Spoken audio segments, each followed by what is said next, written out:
Pierre-Marie Aubert, and together with Lauren Smith, I coordinate the scenario development process of the Pathways project. And with this presentation, I aim to present you the 5 storylines that have been developed within the Pathways project to think about the future of the EU livestock sector. So to start with, I think it's good to just give you a sense of what do we want to achieve with the Pathways project and why did we need to develop a scenario. So the Pathway project aim overall to identify policy options and business solutions to increase the sustainability of the EU livestock sector. And to do that, notably, it rests on the development of a set of 3 to 5 scenarios for the EU livestock sector, for which trade-offs and synergies between a set of sustainability objectives ranging from environmental to social through economic ones will be identified. And transition pathways will be developed. By transition pathways, we mean the identification of a set of actions that needs to be kind of undertook to enable to move from the current situation to the modeled one. To develop those pathway scenarios, we started with visioning exercises that have been carried out at different levels in 2022 with practice hubs, different multi-stakeholder platforms, etc. And these visions have then been further developed into storylines through different pathways workshops in December 2022 and in the spring 2023. And so this presentation is really about sharing the 5 pathway storylines that have been developed with a broader public, and so as to give the opportunity to everyone interested in pathways to challenge, enrich, and refine those storylines. If I put it graphically, what we've been doing in pathways around those scenarios is to characterize the current situation, which we call in scenario exercises the baseline. And where we are now is that we have that set of storylines that are quite contrasted in order to cover what we call the transition space of the livestock sector in Europe. And what is being done at the moment is really to characterize the impacts of each of the storylines against climate change indicators, biodiversity indicators, jobs or employment indicators, etc., through different modeling tools, devices. This is being done now, and this will basically enable us to identify the trade-offs and the synergies in order to develop the full pathway scenarios by 2050 through a minimization of trade-offs and, of course, a maximization of synergies. And last but not least, we will develop backcasting or transition pathways to transition from 2025 to 2050. This will be done in a later stage of the Pathways project. Now, what are the storylines? What are they about and how have they been developed? What's the content of them? Status of the storylines. Storylines is not yet a scenario. It's a way to propose a representation of the livestock sector following a given logic, or we can call it as well a founding principle, in a context where many stakeholders pretend to have the solution to solve the questions arising around the livestock sector, and where we know that a solution might not be the only one. So what we do is that we start a conversation and we take seriously the solutions that are on the table. Okay, what if the livestock sector would evolve following the logic X? Let's say animal welfare, biodiversity preservation, farmers' decision-making, like maximization, etc. So a storyline does not pretend that the situation it describes is desirable or possible or realistic. And it does not speak either too much about the conditions for such a logic to unfold or to be possible. And this will be, there will be a need to reflect upon that. And it does not describe either the impact of the storyline per se, as this will be done or this is being done through use of different models. Even though to end with, the development of storylines has been based on existing literature that enabled us to make assumptions such as, okay, if A, then the impact might be or is likely to be X, Y, Z. So storylines are organized. So you see here already the 5 storylines have been developed. I will come back to that in a minute, but storylines have been developed around a number of key components, starting from the livestock and farming systems. How would they look like under this logic, this logic? Second row of my table, what would it mean for territorial organizations, landscapes, agrarian systems, etc.? Then, what would it mean for the processing industry, and in turn for trade and consumption? So as you can see, pathway scenarios or storylines, sorry, are pretty much supply oriented. They start with an idea of, okay, if livestock systems will be reorganized around that logic, what will be the implications for all the rest of livestock value chains throughout the EU? So 5 storylines have been developed around 5 different founding principles. The first one is called feed no food. And the founding principles is fairly simple. It's about reducing feed-food competition to its minimum while maximizing agro-biodiversity conservation into actual practices. The second storyline is organized around the principle of efficiency first. There, the focus is on increased feed conversion efficiency of annual production, identified as a key lever to reach environmental performance. The search for efficiency under the storyline extends beyond the livestock systems to the processing industry. That transition following a strong industrial ecology approach where everything is recycled or a maximum amount of things are recycled. The rural renaissance storyline is about transforming the livestock sector to contribute to revitalize rural communities through the maintenance of a strong agricultural dynamics across landscapes, a greater level of autonomy for farmers that would in turn deliver not only food, but a range of ecosystem services. The fourth storyline is organized around the principle of high animal welfare, whereby the objective is to maximize the positive experience of animals throughout the value chains and to increase animal agency over their own life by providing interesting indoor and outdoor spaces or robotic milking, etc., encouraging individual choices of animals. The last storyline is called the Stock-Free Europe, and there it's more a kind of counterfactual reflections. It's not a storyline per se, in order to identify, okay, if there will be no livestock anymore in Europe, what would we miss? And this from a variety of viewpoints, biophysically, socially, economically, politically, etc. So let's now turn to a longer or more precise description of all those storylines along the different components that I've mentioned. Feed no food.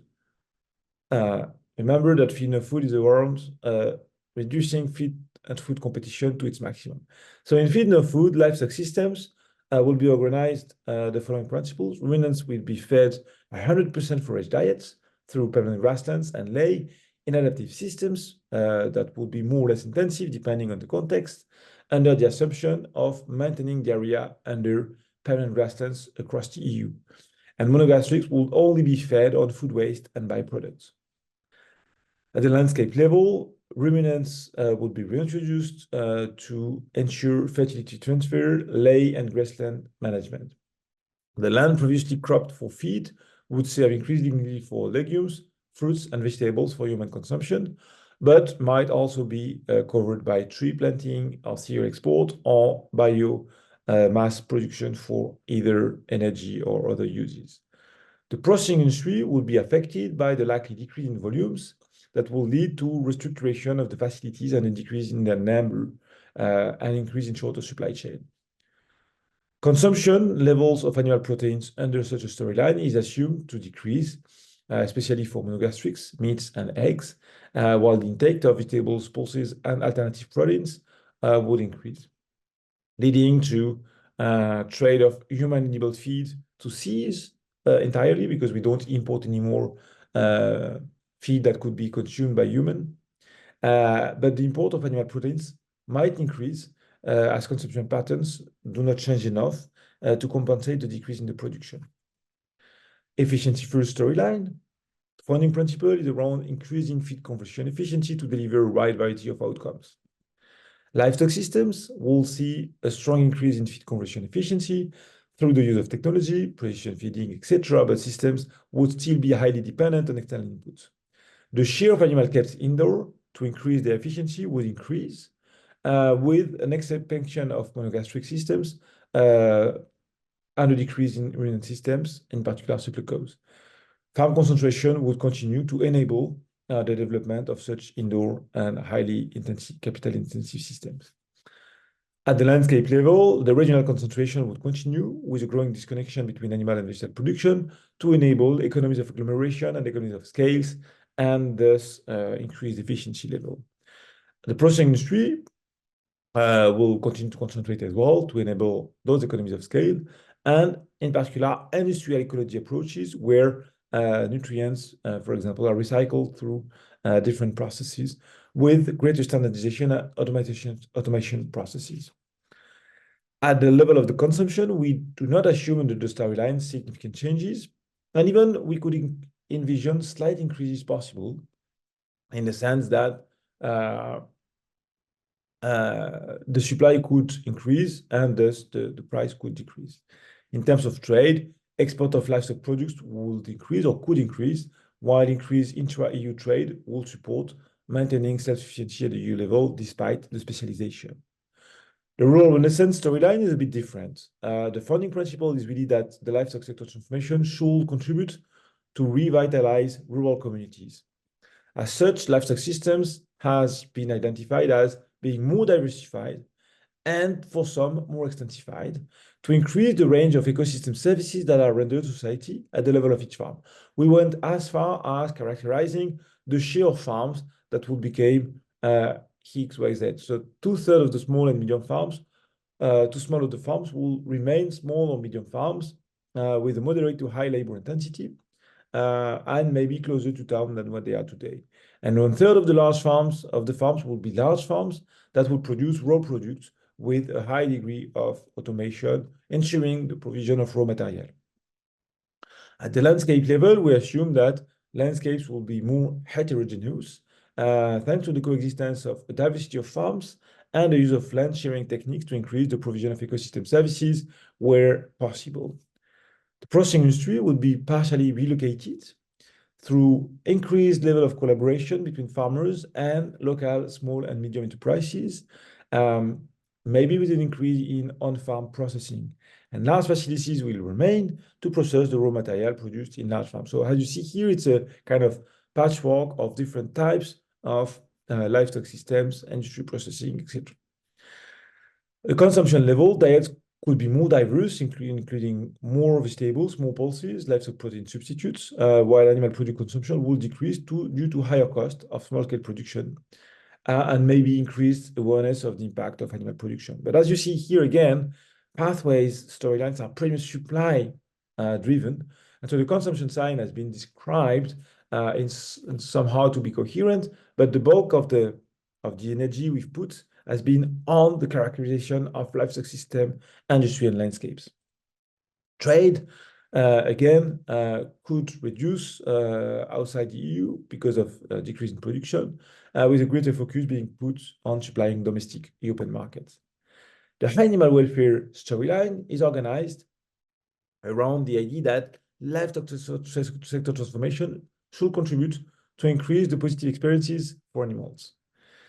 So overall, livestock system will become less intensive, with animal being granting access to outdoor, which means a reduction in stocking density, and they will be fed feed that reflects natural diversity of diets, and social structures would be more respected as much as possible. The use of monitoring techniques will enable farmers to react to health-related issues, and in such a scenario, monogastrics are likely to be hit harder than ruminants by those changes. At the landscape level, we would see more diversified landscapes and a reduction in stocking density. The processing industry will need to deconcentrate given the changes in livestock in the landscape. Medium-sized abattoirs and dairies would be more scattered here and there, and an increase in mobile abattoir and on-farm slaughters which would increase the number of companies. The restructuring of the slaughter for pigs and poultry would follow also more human methods. Again, in consumption, we could assume here lower level of animal product consumption, compensated by both increased intake of plant proteins and meat substitutes. Trade would decrease due to the production of the needed protection of the EU market against lower standard imports, assuming also that the restructuring of the livestock system will have consequences for cropping systems too, and thus for trade of arable products. Last, the stock for Europe, as I said, a kind of thought experiment, what would be missed if we stop to rear livestock in Europe? So the principle is that any type of livestock across the EU would disappear. So livestock systems will either shift towards vegetable production or cease to operate. At the landscape level, available cropland will be used to satisfy EU demand for human edible, arable, and horticultural and permanent crops, with in particular assuming an increased use of legumes and intercropping, accompanied by energy crops on the remaining arable lands. All grasslands are assumed to be either rewilded with large mammals or afforested with a proportion not determined at this stage. The processing industry, part of it would get involved in the production of alternative proteins through like fermentative techniques, lab-grown meat, traditional pulses that are going to be processed to mimic different types of alternative to meat, and high-value vegetables could be also processed. But this will only be accessible to the larger processors, as small and medium enterprises would find it difficult to invest into such alternatives. Consumption of animal products will decrease, but to which extent is unknown. And regarding trade, imports of livestock product is expected to increase, but will depend on assumptions on consumption. So not really clear at this stage. But the export of arable and horticultural crops could increase, as well as byproducts that are currently used to feed livestock. So those were the 5 storylines developed in Pathways. So thank you for listening to that webinar. With Pathways colleague, we remain at your disposal to further EU livestock sector. Thank you very much and have a great day.